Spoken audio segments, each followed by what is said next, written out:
sua vida e quero também que você abra a sua Bíblia em Filipenses. Nós iremos começar uma série de reflexões baseadas na carta aos Filipenses. Nós já fizemos a carta aos Efésios, eu fiz de forma mais informal, uma reflexão com vocês no capítulo 12, começando nos últimos versos do capítulo 11 de Romanos, e nós iremos falar sobre o capítulo 1 da carta aos Filipenses nessa noite. Essa carta, que é uma carta extremamente rica, conhecida como a Carta da Alegria, uma carta que foi escrita em um período de prisão, e essa é uma informação muito importante, né? Uma carta que foi escrita quando Paulo estava em cadeias, né? Estava preso, e existem realidades contidas nessa carta que nós iremos absorver um pouco, aprender um pouco. Eu vou ler com vocês todo o capítulo 1, são 30 versos, eu vou ler com vocês todos os 30 versos. Paulo e Timóteo, eu tenho o hábito de ler parando, então vocês já estão se acostumando com isso, né? Paulo e Timóteo, servos de Cristo, a todos os santos em Cristo Jesus que estão em Filipos, com os bispos e diáconos. Graças a vós e paz da parte de Deus, nosso Pai, e da do Senhor Jesus Cristo. Dou graças ao meu Deus todas as vezes que me lembro de vós, fazendo sempre com alegria oração por vós em todas as minhas súplicas, pela vossa cooperação no Evangelho, desde o primeiro dia até agora. Tendo por certo isso mesmo, que aquele que em vós começou a boa obra, e aperfeiçoará até o dia de Jesus Cristo. Como tendo por justo sentir isso de vós todos, porque vos retenho em meu coração, pois todos vós fostes participantes da minha graça, tanto nas minhas prisões, como na minha defesa e na confirmação do Evangelho. Porque Deus é testemunha das saudades que tenho de todos vocês, em entranhável afeição em Jesus Cristo. Peço que o vosso amor aumente mais e mais em ciência e em todo conhecimento, para que aproveis as coisas excelentes, para que sejais sinceros e sem escândalo algum, até o dia de Cristo. Olha só que belo, né? Por 2 vezes ele fala do dia de Cristo, né? Tanto no desenvolvimento quanto no crescimento. Paulo continua: cheios de fruto de justiça, que são por Jesus Cristo, para a glória e louvor de Deus. E quero, irmãos, que saibais que as coisas que me aconteceram contribuíram para o maior proveito do Evangelho, de maneira que as minhas prisões em Cristo foram manifestas por toda a guarda pretoriana e por todos os demais lugares. E muitos dos irmãos no Senhor, tomando ânimo com as minhas prisões, ousam falar a palavra mais confiadamente, sem temor. Verdade é que também alguns pregam a Cristo por inveja e porfia, mas outros de boa mente, uns por amor, sabendo que fui posto para a defesa do Evangelho, mas outros, na verdade, anunciam a Cristo por contenção, não puramente, julgando acrescentar aflição às minhas prisões. Mas o que importa? Que pergunta profunda, não? O que importa? Contando que Cristo seja anunciado de toda maneira, ou com fingimento, ou em verdade, nisso me alegro, e me alegro muito, porque sei que disso me resultará em salvação, pela vossa oração e pelo socorro do Espírito de Jesus Cristo. Segundo a minha intensa expectação e esperança de que em nada serei confundido, antes, com toda a confiança, Cristo será, tanto agora como para sempre, engrandecido no meu corpo, seja pela vida, seja pela morte. E aqui entra um dos versos mais belos da Bíblia, né? Porque para mim o viver é Cristo e o morrer é ganho. Mas o viver na carne me der fruto da minha obra, não sei então o que devo escolher. Mas de ambos os lados estou em aperto, tendo o desejo de partir e estar com Cristo, porque isso é ainda muito melhor. mas julgo mais necessário, por amor de vós, ficar na carne. E tendo essa confiança, sei que ficarei e permanecerei em todos vós para proveito do vosso gozo da fé, para que a vossa glória aumente em mim, em Cristo Jesus, pela minha nova ida a vós.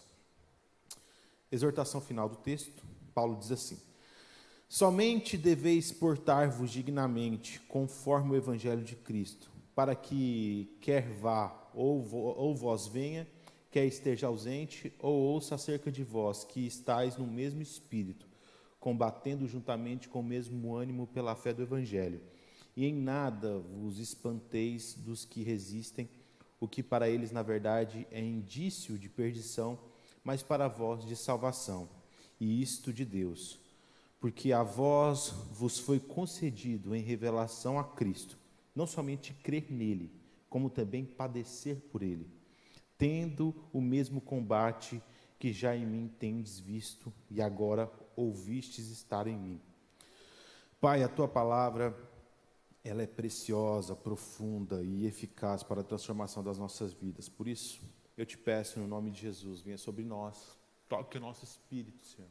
Converta a nossa atenção a Ti, para o nosso crescimento, desenvolvimento e salvação no nome de Jesus. Meus irmãos, é uma alegria estar aqui. Estou recuperando ainda de não sei o que aconteceu, mas eu fiquei mal final de semana todo. Ontem também estava mal, uma febre, uma dor no corpo. Quase que eu não ia pregar hoje, mas estava na escala lá e, aprove a Deus, eu estou um pouco melhor hoje. E é um privilégio estar com os irmãos também. Eu quero falar com vocês sobre essa carta, que é uma das cartas mais impactantes das Escrituras. Não que as outras não sejam, cada uma impacta em um viés nas nossas vidas. No entanto, a carta aos Filipenses tem um caráter muito peculiar a ela. É uma carta que tem como apelido, né, um subtítulo posterior, que é a Carta da Felicidade. E tem algo muito importante nessa abordagem, nesse subtítulo posterior, porque ela foi apesar de ser chamado de a Carta da Felicidade, é uma carta que foi escrita em meio a uma prisão. É uma carta que foi escrita enquanto Paulo estava preso em Roma, junto com outras cartas. No entanto, nos chama a atenção quantas vezes que Paulo fala de regozijar, de alegrar-se, de estar feliz.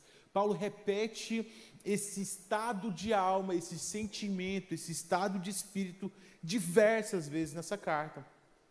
E essa carta, ela é justamente marcante por essa questão, por essa dicotomia entre um estado material, um estado geográfico, um momento histórico de prisão, contrastado com um estado mental, um estado espiritual transcendente de alegria, que não estava efetivamente influenciado por onde ele estava, mas por quem ele era. Isso é muito importante, mas antes de entrarmos propriamente na carta, vou fazer uma breve abordagem sobre o que é essa carta.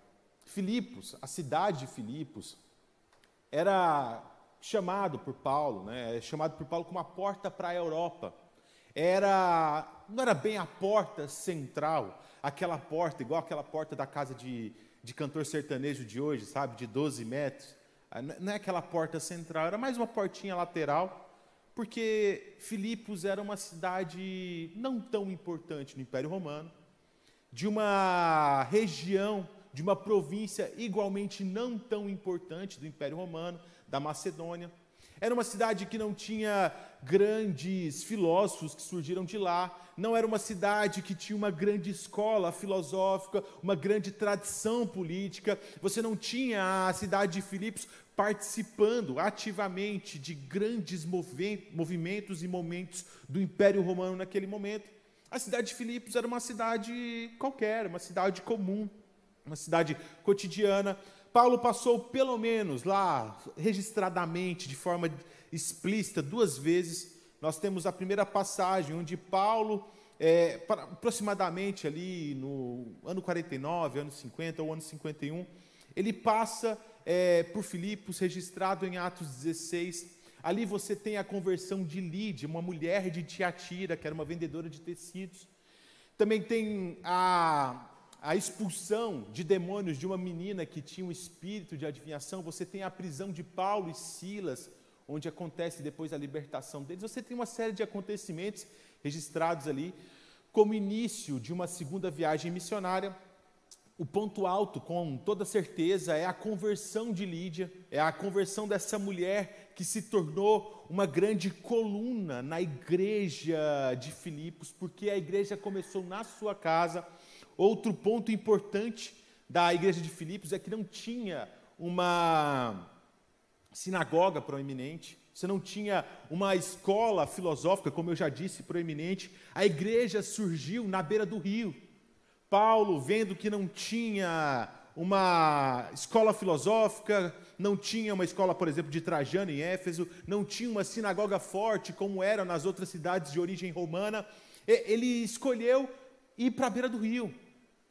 Ele escolheu procurar um lugar que tinha pessoas. Ele foi às margens ali, encontrou mulheres, começou a conversar com mulheres, e foi uma igreja que surgiu debaixo de uma árvore, em conversas informais, em um evangelismo pessoal, sem grande impacto, sem grande plateia, sem plateia preparada. E aqui já cabe um ensinamento muito profundo. Nós, como cristãos, precisamos resgatar esse ímpeto apostólico que solidificou igrejas, plantou igrejas, consolidou comunidades, de não se mover a partir de plateias, não se mover a partir de ambientes aos quais eles foram preparados para a pregação. Esse, por exemplo, é um ambiente preparado, onde todos vocês estão aqui ávidos e prontos para receber o que eu tenho a dizer acerca da palavra. Existe todo um estado espiritual de todos nós aqui comungando da mesma fé, ansiando pela mesma manifestação. Logo, nós estamos muito mais suscetíveis a receber e sentir a presença de Deus. É muito mais fácil pregar assim. No entanto, os apóstolos não se moviam a partir disso. O ímpeto apostólico e evangelístico tem como principal característica, um caráter inegociável de pregar o evangelho a tempo e fora de tempo, entendendo que não é a plateia que faz a pregação, mas é a pregação que transforma quem ouve. Você não precisa necessariamente ter um recurso técnico, um recurso logístico, um recurso estrutural para ter uma pregação bem-sucedida. E a igreja de Filipos é um exemplo clássico disso, porque ela surge da pregação comum, despretensiosa, de uma pregação informal, de um ambiente simples, um ambiente corriqueiro. Nós pentecostais, o pentecostalismo ele tem uma característica fundamental na história moderna do Evangelho. Ele foi o motor que levou o Evangelho nos rincões do país. Se o Evangelho é pregado em todos os cantos desse país, é porque uma igreja se levantou, e uma igreja que tem como tradição Pentecostes. Ela saiu pregando, os nossos pais não tinham tempo ruim, pregavam em tudo quanto é lugar. Mas nós precisamos resgatar isso, meus irmãos. Nós precisamos resgatar isso. Nós, como filhos de Deus, como herdeiros dessa herança apostólica pentecostal, precisamos com senso de urgência entender esse chamado. Esse mesmo ímpeto que moveu, por exemplo, a mulher samaritana, que ao escutar a voz de Cristo, escutar a sentença de Jesus, ela abraçou o Evangelho, foi para a sua vila e lá pregou, e todas aquelas pessoas foram escutar. Nós somos motivados por uma cultura maligna, que nos leva à ideia de uma preparação, de uma falsa maturidade, onde os jovens, por exemplo, eles não querem casar porque eles estão esperando o tempo certo. Não, eu preciso estar mais maduro, eu preciso ter um emprego estável. Daí ele tem um emprego estável? Não, eu não preciso, eu tenho que ter um carro para casar agora. Aí ele consegue um carro? Não, mas veja bem, eu preciso ter uma casa para casar agora. Daí consegue uma casa? Não, mas espera aí, eu preciso ter uma promoção para casar, porque senão... E aí nunca casa. Casais que casam, né, se juntam ali, se casam e tal, não sei o quê, e aí espera para ter um filho. Não, quando eu tiver mais estável no meu trabalho, eu vou ter um filho. A estabilidade chega. Não, mas agora eu preciso fazer uma pós-graduação, e a pós-graduação vai me exigir muito. Então eu preciso esperar um pouco. Aí a pós-graduação acaba. Não, mas eu preciso ver a minha... Aí a esposa está não consegue ter mais filho. Nós travestimos a nossa covardia com viés de maturidade, de tempo certo, de oportunidade. Na verdade, nós somos mais covardes do que nunca. Somos mais movidos pelos nossos interesses do que nunca. Somos cada vez mais motivados a buscar o nosso conforto, os nossos sonhos, os nossos planos, em detrimento aos planos de Deus, e temos a empáfia de olhar para todo esse processo e dizer, não, eu estou me preparando para entregar o meu melhor a Deus. Não, você está se preparando para desfrutar do teu melhor sozinho na sua mesa, e irá desfrutar desse melhor sozinho na sua mesa até a sua morte.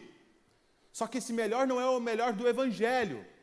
Esse melhor não é o melhor de Cristo, porque a mesa de Cristo é sempre compartilhada, a mesa do Evangelho é sempre fértil. O Evangelho não é uma lagoa, onde eu recebo algo de outra pessoa e represo isso nas minhas cercanias, e ali eu faço uso exclusivo daquilo. Não, o Evangelho é um rio que passa por mim e flui em outra direção, alimentando por onde passa, deixando um rastro de fertilidade. O Evangelho é isso. Um riacho produz mais vida do que a maior das lagoas. Um pequeno curso d'água leva a fertilidade muito mais ampla, muito mais distante do que uma grande lagoa. O exemplo de Paulo, a sua ida a Filipos, é a prova disso. Paulo tinha planos, Paulo tinha os seus sonhos, Paulo, como cada um de nós aqui, tinha os seus projetos bem definidos, metas traçadas. Paulo cita aos Coríntios, ele diz que ele não é como alguém que corre a ermo, ele é como um corredor que tem um alvo. Ele é como um pugilista, um boxeador que sabe onde golpear, que sabe os golpes que tem que dar. Por essa razão, ele se movia com propósito. E Paulo tinha o seu propósito. Até que um dia o Espírito Santo, em um sonho, apareceu para ele e disse, a partir da visão de um homem, de um jovem, passa a Macedônia. Eu fico pensando, quantos sonhos Deus coloca nas nossas mentes que são contrários aos nossos sonhos, e nós consideramos isso excesso. Não, isso aí é porque eu comi feijoada ontem à noite, Nós somos muito incentivados a sonhar. A nossa geração, ela é extremamente incentivada a planejar, a ter grandes sonhos, grandes metas, a se mover, a buscar, um monte de coisa. Mas eu quero saber, onde nas Escrituras nós somos incentivados a sonhar os nossos sonhos? Onde? As Escrituras nos incentivam a sonhar, sim, mas são os sonhos de Deus, não são os nossos sonhos. Paulo tinha os seus planos, tinha os seus propósitos, mas no momento em que chegou a revelação clara e evidente do Senhor, ele não foi buscar uma segunda e terceira opinião, ele não foi no seu mentor, ele não chegou no grupo apostólico, ou não procurou um profeta para dizer, será que é isso mesmo que Deus tem para mim? Eu tenho um propósito tão lindo para a Europa, para a Ásia, eu quero entrar para dentro da Ásia, eu quero falar de Jesus para aquele lugar todo, eu não quero ficar só aqui na Ásia Menor, eu quero ir mais profundo. Ele entendeu, abriu mão, e em nenhum momento você vê Paulo voltando atrás e querendo negociar com Cristo os seus sonhos anteriores, os seus projetos passados. Paulo entende, vai para essa igreja, vai para essa cidade, funda lá uma igreja, e não só começa uma igreja, mas começa uma igreja que ele iria amar profundamente até a sua morte. Igreja essa queria ser base fundamental para a sustentação do seu ministério na prisão. Não foi a igreja de Éfeso, não foram os coríntios, tampouco os atenienses. Quem se manteve fiel foram os pouco almejados filipenses que estavam lá, como Paulo disse, até o fim, do começo ao fim. Um dos pontos que eu quero destacar com vocês sobre a igreja de Filipos é seu status de maturidade. A igreja de Filipos, os filipenses, eles têm por característica essa maturação pronta. Paulo, no verso 8,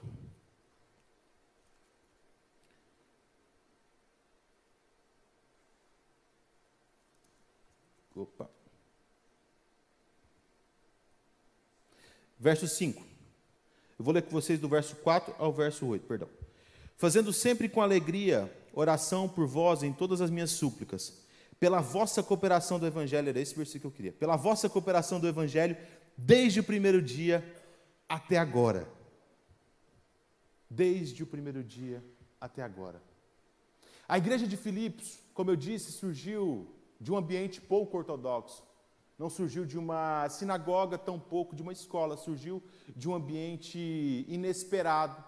Floresceu em uma casa de uma mulher, e ali as pessoas foram batizadas, transformadas.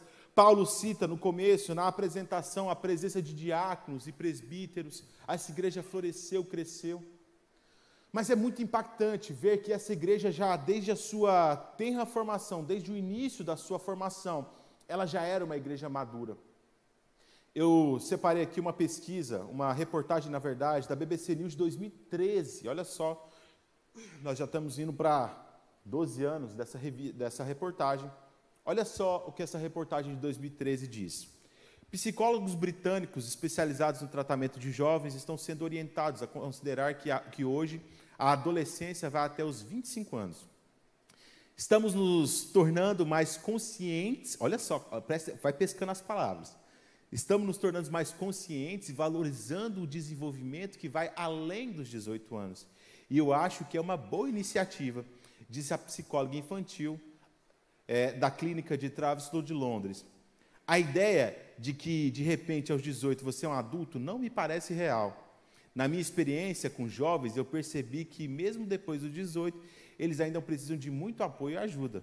Psicólogos infantis estão trabalhando com uma nova faixa etária, que vai do 0 aos 25 anos, e não mais do 0 aos 18, para considerar alguém adolescente. Parece piada, né? Esquete de YouTube, assim, de programa do Zorra Total, assim, sabe? Da Praça é Nossa. Um tiozão de 25 anos com um bonezinho de lado, assim, meio descolado, falando igual adolescente. Né? Mas isso aqui é uma realidade presente, muito importante, porque a gente pode até ridicularizar, mas é cada vez mais comum você ver jovens de 25 anos, de 20 anos, se portando como adolescentes. Homens e mulheres com 40, 50, 60 anos como adolescentes, mas não adolescentes em sua mentalidade, mas em seu comportamento espiritual. Você vê pessoas cada vez mais aptas e prontas para ficar discutindo. Por exemplo, você entra em rede social, é um fla-flu. As pessoas amam. Você vê que os vídeos no YouTube que alcançam os maiores números de like e visualização são vídeos de debate, por exemplo. Arminianismo, calvinismo, política X, política Y, não sei o quê. Só debate. Parece um grande ginásio. Parece que a gente está numa quinta série eterna, onde o que move é a ofensa, é o poder vencer o outro, é o poder oprimir o outro, é o me vitimizar. O cara vai na rede social, é pai de família, homem velho, casado, pai de família, vai na rede social se vitimizar por causa de igreja. Vai falar mal de igreja. Gente, vou falar um negócio para você. Presta muita atenção no que eu vou falar. Obviamente, e é evidente que existem igrejas ruins. Não estou falando nada disso. Estou falando que toda igreja é santa. Estou falando que não existe pastor que tenha problemas. É óbvio, é evidente, eu não preciso nem argumentar a partir disso. Mas eu quero te fazer uma pergunta. Imagina só, quem tem filho aqui? Filho adolescente, ou que já passou da adolescência e hoje pode ser mais velho. Imagina só seu filho levar os problemas da sua casa para as rodas dos seus amigos. Chega lá, uma roda de 20 amigos, meu pai e minha mãe brigaram hoje, ó. Você vê que cena, meu pai, olha, brigou com a minha mãe, que coisa horrorosa. Eu quero te fazer uma pergunta, o que isso vai gerar de positivo no relacionamento entre os pais? A não ser um dente quebrado do filho. Aí, as pessoas vão para a grande praça pública da modernidade, que é a internet, que nada mais é do que uma praça pública. Antes do que aquelas tiazinhas no interior tem muito isso, né? Aquelas senhorinhas pegavam uma cadeirinha de balanço, aquelas cadeirinhas de fio que fica assim, ó, sabe? Dava o horário da tia, né? O horário da vigilante. Ela pegava a cadeirinha, colocava na porta de casa para ver a vida de todo mundo. Ficava ali até umas 8 horas da noite, para dar hora de dormir, né? Vendo quem passava, sabia da vida de todo mundo. Ali ela discutia a vida do fulano, do cicrano, do beltrano, a vida da filha do fulano, da filha do cicrano. As pessoas olham e portam-se como adolescentes, inconsequentes na internet. Se a gente se preocupasse com quem nos cerca, com quem de fato é a nossa responsabilidade, o mundo já seria muito melhor. Se eu me preocupasse em não deixar o meu filho congregar em uma igreja abusiva, o mundo já é muito melhor. Se eu me preocupar em não deixar com que os meus pais congreguem em uma igreja abusiva, conversando com eles, o mundo já vai ser muito melhor. Mas não. São filhos que não cuidam dos próprios pais, que passam 6 meses sem ir na casa do pai e têm coragem de ir na internet falar mal de pastor, falar mal de igreja. Ele não tem coragem de visitar o próprio pai e a própria mãe. Não vai lá falar de Jesus para os próprios pais. Passa o Natal sem ir falar com o pai. Não tem responsabilidade afetiva nenhuma com quem ele cerca.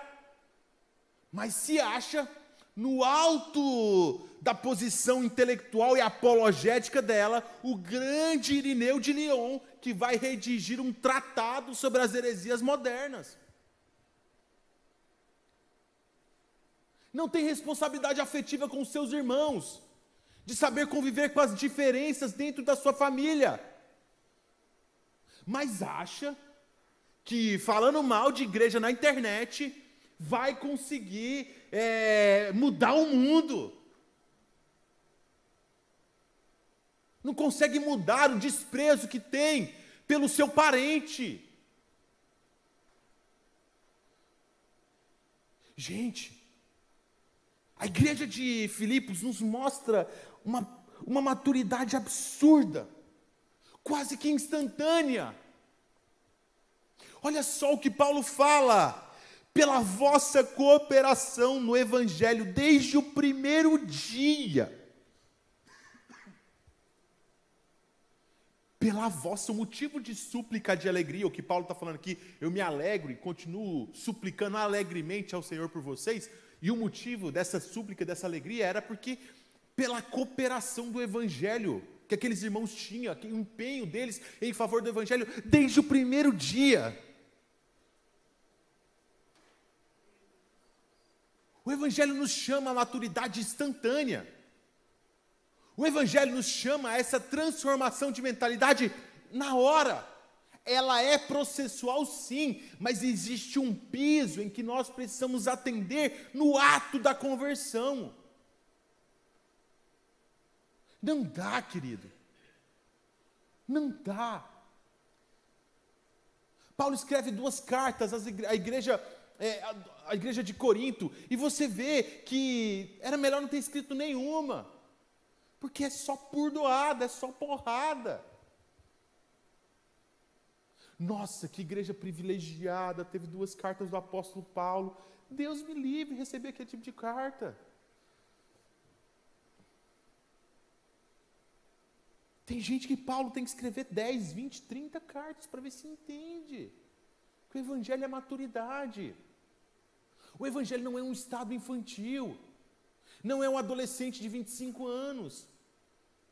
Eu conheço uma mãe que ela rivalizava com todo mundo. Para ela, os filhos dela eram os melhores, eu tenho que ter muito cuidado para não citar, para não dar esse que é gravado, né? Para ela, os filhos dela eram os melhores do mundo. Todos os outros filhos era pior. Você chegava, tinha uma roda de mães lá, e ela falava assim, pior que não é minha mãe, não. Minha mãe, tem uma coisa que os meus pais são, eu agradeço a Deus, eles sempre falaram que eu sou comum, graças a Deus. Essa mãe chegava assim, na roda de mães, não, meu filho está sabendo, está aprendendo a ler e tal. Ela, sério, nossa, que bonito, o meu, olha, ele está aprendendo a ler e escreve com as 2 mãos simultâneas, assim, ó. Ela sempre tinha que estar um grau acima dos filhos, sabe? O filho tinha que estar sempre num degrau acima. E aí, sempre blindando os filhos. E aí eu lembro que chegou nos 16, 17 anos, apareceu uma oportunidade de emprego. E aí, ela não quis deixar o filho dela trabalhar, não. Não, porque ele vai focar na faculdade. Meu filho vai focar na faculdade, não vai trabalhar, porque não sei o quê. E era de uma família muito simples, e ajudar eles, né? Mas não. Alguns anos se passaram, esse menino não trabalha ainda, não se formou ainda, e está mais vagabundo do que nunca. Aí eu te pergunto, com 17 anos, há 50 anos, o homem já estava com um lote nas costas e a bicicleta cargueira paga, prontinho para casar. 3 filhos com 18 anos, uns bezerrinhos amarrados no canto, para um homem, 18 anos o homem. Sem choro nem vela. A menina, desde os 12, já sabia tudo de casa. Aí você vê hoje, eu tenho um experimento que é muito bom nisso aí, que é o CTM. CTM é a maravilha disso, né? Porque eu falo com propriedade que eu passei por lá. Fui morar sozinho, eu era muito novo, eu tinha 16 para 17 anos quando eu fui morar sozinho, morava eu e meu irmão. E aí, aprendi tudo de casa, né? Tive que aprender e tal. E aí você chega no CTM, os meninos de 18 anos, 17, 19 anos, que não sabem passar uma roupa. Aí chega lá, tem que passar, não tem conversa. Tem conversa. Maturidade. Isso é muito importante. Eu estou falando sobre maturidade, porque, querido, quem sofre é quem está ao redor, claro. Mas quem mais sofre é o imaturo. Porque se tem uma coisa que a vida ela tem como característica é que ela não para. O mundo não vai parar para os seus problemas. O mundo não vai estacionar por causa dos seus temores. O mundo não vai diminuir a marcha dele por causa da sua imaturidade, o seu processo de maturação. O mundo vai continuar rodando, dia após dia, 24 horas, 4 estações, 12 meses, sem choro nem vela, ano após ano, até a volta de Jesus. Quem vai ficar parado é você. Muitos cristãos vivem vidas estagnadas dentro do Evangelho, porque não entendem essa maturação necessária, a cooperação do Evangelho, desde o primeiro dia até agora. E aí dentro disso entra o princípio fundamental, a mensagem fundamental da carta, que é o conceito da alegria. Dos fertilizantes mais poderosos, um dos combustíveis mais poderosos da alegria é a maturidade.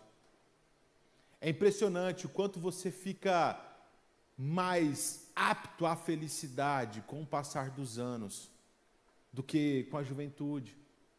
Ah, não, mas eu era mais feliz quando eu era jovem. Não, você era eufórico. Existe uma diferença entre euforia e felicidade. Existe um abismo entre o conceito de felicidade bíblica e a euforia que você encontra no mundo. Isso a gente vê a partir do que Paulo diz no verso 9. Em um conselho um pedido que ele faz aos irmãos, ele diz o seguinte: e peço isso, que o vosso amor aumente mais e mais em ciência e em todo conhecimento, para que aproveis as coisas excelentes, para que sejais sinceros e sem escândalo algum até o dia do Senhor, cheios de frutos de justiça, que são por Jesus Cristo, para a glória e louvor de Deus. Meus irmãos, existe aqui um recurso poético que Paulo trata, né? Peço-vos que o vosso amor aumente mais em ciência e em todo o conhecimento. Parece que ciência e conhecimento são sinônimos aqui, né? Mas são estágios de maturidade que Paulo recorre a partir de um vocabulário poético, onde nós, como cristãos, precisamos ter um gradativo crescimento, uma maturação constante, não em prol a um apodrecimento, que é o fim de toda maturação terrena, mas em prol de uma redenção, que é o fim de toda maturação em Cristo. Toda maturação terrena converte-se em podridão. Todo fruto, depois de maduro, ele se torna o quê? Podre. Mas em Cristo se converte em redenção. Toda maturação posterior, sustentada em Cristo, se converte em redenção. Por isso que ele evoca aqui a figura do tempo de Cristo, né, do dia de Cristo, sem escândalo algum, até o dia de Cristo. A alegria genuína é um aspecto extremamente caro nos nossos dias. A alegria verdadeira. Vocês repararam o quanto as pessoas voltaram a fumar de um ano para cá, uns 2 anos para cá? Teve uma diminuição drástica no consumo do cigarro, a partir de campanhas que foram feitas no começo dos anos 2000, lembra? Foi colocado não sei o que e tal. Nos anos 90, nos anos 80 era muito bonito, porque tinha aquelas propagandas do Hollywood que incentivavam muito o tabagismo, e depois acabou e tal. O índice de tabagismo vem subindo, o índice de drogadição vem subindo vertiginosamente, o índice de uso de álcool vem crescendo cada vez mais. Todos esses escapes em busca de preenchimento estão cada vez mais aflorados na nossa sociedade. E aí eu te pergunto, por quê? Por quê?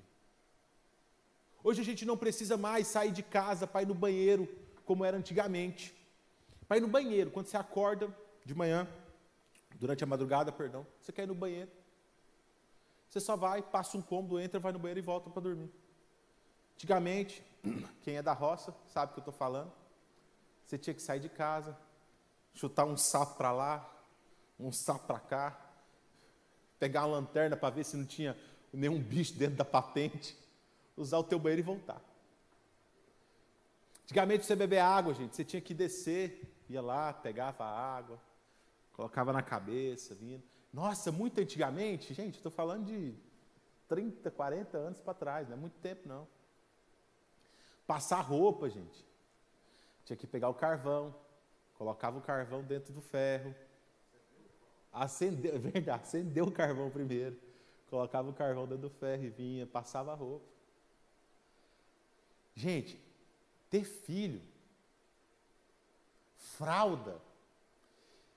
Quem tem filho aqui com mais de 30 anos vai saber o que eu estou falando, gente. Fralda de pano. Não tinha fralda descartável, gente. Meu Deus. Fralda de antigamente, quem é mais novinho aí, quem não tem uns meninos de 20 anos aí, você não jogava fora. Você lavava. Tirava o cocôzinho do neném, lavava. Era uma luta. Hoje em dia você vai, R$1,50 a menos. Você só joga lá R$1,50 e vive a vida. A vida era muito mais difícil. Mas parece que as pessoas eram mais contentes, mais alegres. O progresso trouxe para nós a falsa ilusão de que ele também traria felicidade junto com comodidade. Isso é uma mentira. Felicidade é um estado de espírito que somente Jesus pode entregar. Alegria é um estado de espírito que somente o Espírito Santo, como manifestação do seu fruto, pode nos dar. Por isso que Paulo, dentro de uma prisão, cativo de homens, mas liberto em seu espírito, podia se alegrar no Senhor. E nós que estamos livres em nosso corpo, mas muitas vezes cativos em nossas mentes. Muita gente é infeliz porque é imaturo. Muita gente é infeliz porque é inconstante. Muitas das infelicidades que assolam o nosso coração, e eu não estou menosprezando, por favor, eu não estou menosprezando depressão, problemas da alma, eu não estou menosprezando isso, são realidades. Doenças tais quais um câncer, quebrar a perna, são doenças. Eu estou tratando de um outro estágio outro estágio da vida, que é um contentamento espiritual, uma alegria espiritual. Isso não tem nada a ver com euforia. Euforia, bebida pode dar. Cocaína dá euforia. Qualquer droga dá euforia. Eu estou falando de preenchimento, alegria independente das circunstâncias. E essa carta, esses primeiros versos, Paulo nos traz justamente isso. Um estágio de maturidade tão grande, onde Paulo pode olhar para as pessoas que estão falando mal dele, para as pessoas que ele conhece, que estão pregando o evangelho porque querem ganhar alguma coisa a partir do evangelho, e dizer: e o que eu ganho com isso? O que eu tenho com isso? Para mim pouco importa. Se estão pregando o evangelho por ganância, se estão pregando o evangelho por amor a Cristo, se estão pregando o evangelho porque estão pensando em se autopromover, para mim pouco importa. O que me importa é que o evangelho está sendo pregado.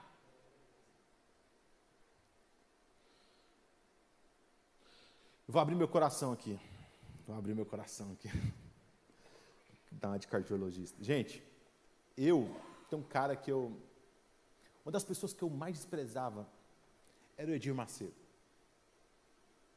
Eu adorava falar mal do Edir Macedo. Existem questões na teologia dele que de fato estão dignas de reprovação, evidente.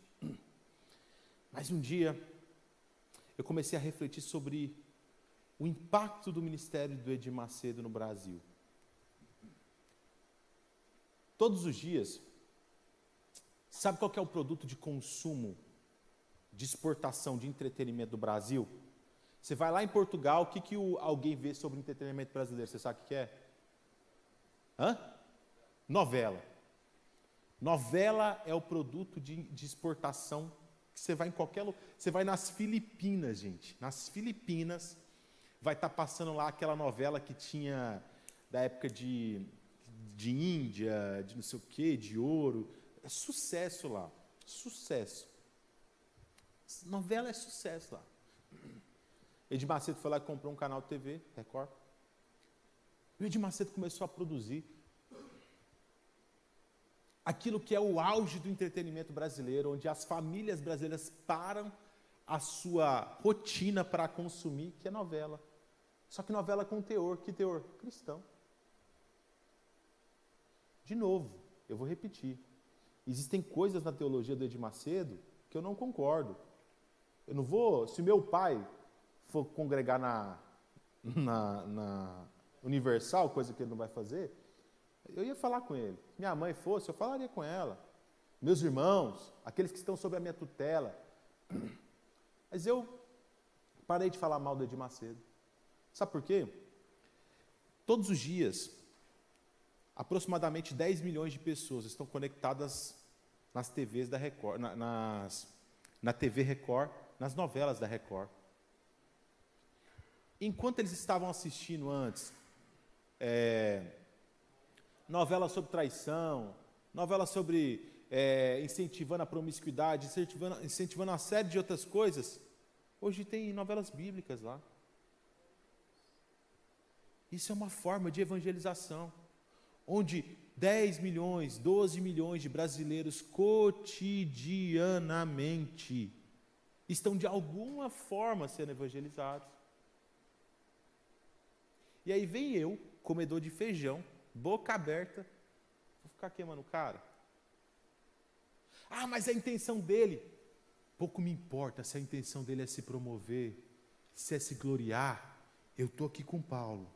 O importante é que o evangelho seja pregado.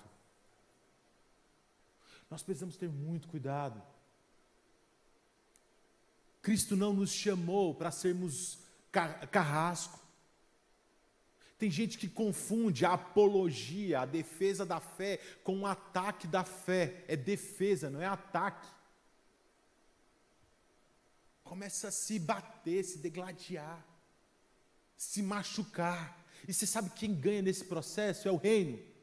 Não, é o diabo. Porque nesse processo muitos imaturos se perdem, muitas pessoas abandonam a igreja. E de novo, eu não estou passando pano para gente que é pilantra, eu não estou passando pano para quem comete crime. Crime, gente, é coisa de polícia.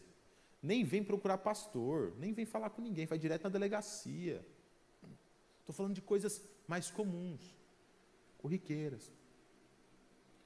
O importante é que o evangelho seja pregado. O propósito do reino é maior do que o meu propósito. O propósito do evangelho é maior do que os meus sonhos. Como eu disse no começo dessa fala, os sonhos de Deus são maiores do que os meus, e isso não é algo essencialmente bom para mim. É bom para o reino. Como não foi essencialmente, ou pelo menos inicialmente, bom para Paulo desviar da sua rota, de querer se aprofundar na Ásia, desviar em direção à Europa, mas foi bom para o reino, também terão coisas que Deus irá exigir de nós, que por vezes não é inicialmente o meu plano, não é inicialmente o meu projeto, não faz parte do que eu tinha planejado para a minha vida, mas nisso Deus será glorificado. E eu repito, Deus, e não eu, Deus. Esse exagero de enxergar a nossa imagem fez com que nós nos achássemos de fato bons. A minha imagem está na tela do meu celular, a minha imagem está no profile do meu Instagram, está no do meu Facebook, toda hora eu estou vendo o meu rosto e eu começo inconscientemente a achar que eu sou bom. Que de fato o evangelho precisa de mim, que o reino precisa dos meus talentos. E não, querido, não precisa. Uma pedra vai falar. É privilégio meu. A maior mensagem da igreja de Filipos é dessa igreja sem muito glamour, sem grandes ambições, mas que desde o primeiro dia entendeu o seu papel como cooperador e se manteve até o último dia. A igreja que não estava só atrás de Paulo, enquanto Paulo estava lá pregando para as multidões, mas estava cuidando de Paulo enquanto ele estava preso em cadeias. A igreja que não se preocupou em também ser manchada, ser perseguida pelo Império Romano. Não, Deus me livre de me associar com Paulo. Gorinha vem para a gente também. Imagina só Lídia, com seus negócios em Tiatira, na Ásia Menor, chegando e dizendo, olha, Paulo, eu vou ter que dar uma distanciada de você, porque essa prisão sua aí, ó, isso aí pode queimar os meus negócios. Eu sou comerciante, eu vendo muita coisa. Então, assim, não me leva a mal, não. Nada pessoal, tá? A gente continua brother. Se você quiser me mandar uma mensagem, me manda uma mensagem. Mas daí, assim, vamos dar uma distância, vamos dar um tempo.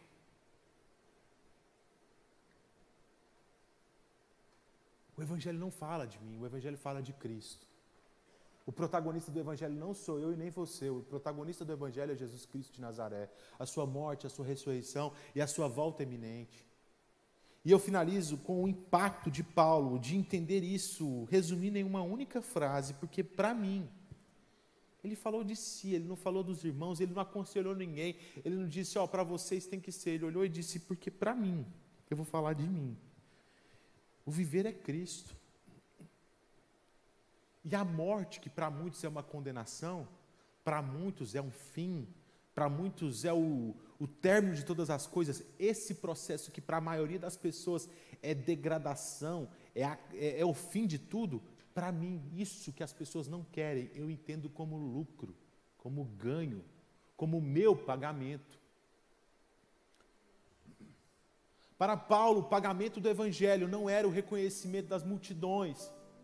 Para Paulo, o pagamento do Evangelho, o pagamento da vida dele entregue em favor de Cristo, não era o reconhecimento dos seus pastores, dos seus liderados, não era o amor da sua esposa, que ele não tinha, não era o amor dos seus amigos, não era o amor de ninguém, não era a expectativa de ninguém, não era dinheiro de ninguém, não era nada. Para Paulo, o pagamento dele, de ter entregado a sua vida para Jesus, era a morte, era o maior lucro que ele ia ter. O maior lucro que o Evangelho poderia dar para Paulo era morrer, não era enriquecer, não era ser famoso, não era ser legal, não era ser reconhecido, não é ter uma vida eufórica, uma vida fantástica, uma vida maravilhosa, ser um cara queridão por todo mundo, ter 70 filhos. Não, para Paulo o que ele mais desejava, o lucro de tudo, era a morte. Sabe por quê? Porque ele sabia que era só um prefácio da vida eterna, isso que a gente vive agora. É só um pequeno prelúdio do que nos espera, que é infinitamente maior. Sem choro, sem ranger de dentes, sem doença, sem morte, sem sofrimento, sem pecado, sem Satanás, sem queda, somente desfrutando de eternidade, eternidade, da presença preciosa de Jesus Cristo de Nazaré. Por isso que ele era tranquilo, por isso que ele entendia o seu pagamento. Por isso que quando ele foi preso, ele não se sentiu lesado, dizendo, está vendo, Deus? E olha, não imagine que ele não quisesse sair. Paulo não era nenhum tipo de masoquista. Você vê que nessa carta, por diversas vezes, ele fala da sua expectativa de visitar os filipenses novamente. Se ele tinha essa expectativa, é porque ele tinha expectativa de sair da cadeia.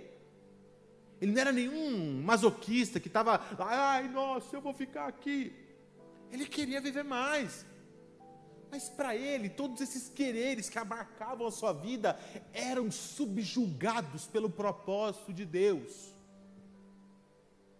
Sonhar os teus sonhos não é errado, não é isso que eu estou dizendo.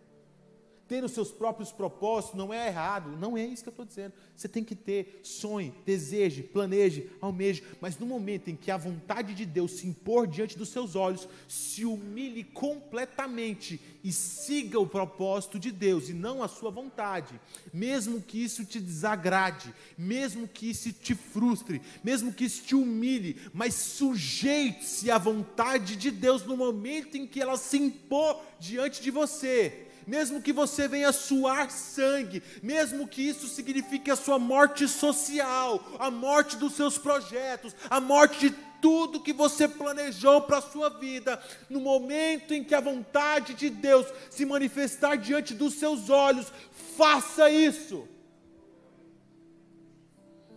Mas quando que isso vai acontecer? Todos os dias a vontade de Deus se manifesta diante de você.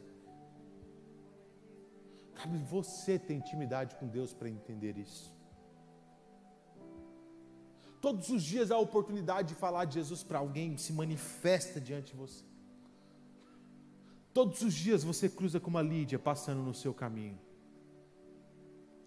Todos os dias você cruza com uma jovem possessa passando pelo seu caminho. A diferença entre você e Paulo, entre eu e Paulo, é que Paulo vivia continuamente no Espírito, entendendo que o propósito de Deus era maior do que todas as coisas. O maior impacto do Evangelho é essa mudança instantânea de mentalidade. É esse piso que nos joga todos no mesmo lugar, de entender que os sonhos de Deus são de fato maiores do que os meus. E maior não quer dizer que eu vou ter mais benefício, mais promoção, mais ganho. É maior porque me distancia mais do meu eu e me aproxima mais de Cristo. Distancia-me mais da terra e me aproxima-me mais do céu. Que nessa noite nós venhamos entender que tudo é para a glória de Deus, que o meu trabalho é para a glória de Deus, que a minha família é para a glória de Deus, que a minha existência é para a glória de Deus, e não para a minha glória, não para os meus planos. Que se Deus me chamou para um propósito, que eu venha cumprir sem nenhuma expectativa humana, que eu venha aprender a pegar os meus sonhos e dobrá-los e colocá-los diante dos projetos de Deus, e que se for da vontade de Deus, eles se encontrarem nesse percurso, glória a Ele. Se não for, seguiremos glorificando o nome dEle, mas que nesse processo o nome de Cristo venha a ser pregado em todas as nações, para todas as línguas, para todos os povos, para as pessoas que me cercam, independente do meu pragmatismo ou da minha ortodoxia, mas que o Evangelho venha a ser pregado em todos os cantos, e que eu, pela misericórdia de Deus, possa cooperar nisso, pregando para o meu vizinho, cuidando dos meus familiares, amparando aqueles que me cercam, sendo sal e luz onde eu estou, e não somente no meio do sal e no meio da luz, mas sendo luz no meio da escuridão. Que nessa noite o Espírito Santo venha nos encher, nos tomar por completo, para que nós venhamos ser cada vez mais próximos, cheios dele. Vamos ficar de pé? Pai, nós te glorificamos, Jesus. Nós te glorificamos porque a nossa vida é te glorificar. Nós te pedimos, Espírito Santo de Deus, que o Senhor venha sobre nós com bondade, com cuidado. Que o Senhor venha sobre nós, Pai, com graça, com manifestação do Teu Espírito. Que nós venhamos entender e nos alegrar nos Teus projetos. Que nós venhamos cooperar do Evangelho de hoje até o último dia das nossas vidas. Que nós venhamos ser motivação de impulso, combustível para a pregação e não pedra de tropeço, Pai. Nós te pedimos, o nome de Jesus venha sobre nós com o Teu poder e graça, Pai. Em nome do Teu Filho amado, Deus. Amém, Senhor.